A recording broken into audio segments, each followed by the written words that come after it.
手把手祷告手。这是我的美法师 ，Hello， 嗨，他也是我们长老教会哦，是元普长老教会。小时候有在儿童主日学，长大了现在到台北来工作，但他仍然记得祷告曾经经历。我们有看到地上好多头发是吗？小小的头发如果插在脚里面，那可是大事情哦。他就曾经经历过一次，哇，一根小的头发竟然让他痛苦万分，插到他的脚很深的地方。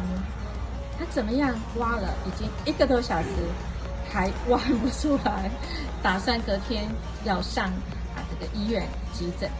但就在他想起曾经经历过祷告，所以他就祷告这位上帝听见他的祷告。我们的主是侧耳听人祷告的主，凡是相信的就能够有神迹奇事随着他哦，好不好？我们今天一起来分享一件事，就是你曾经经历很奇妙的事情，而这件美好的事情是透过祷告，你经历这位神是听你祷告的。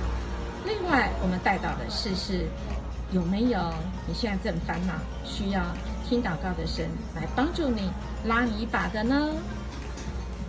手牵手，祈祷的手。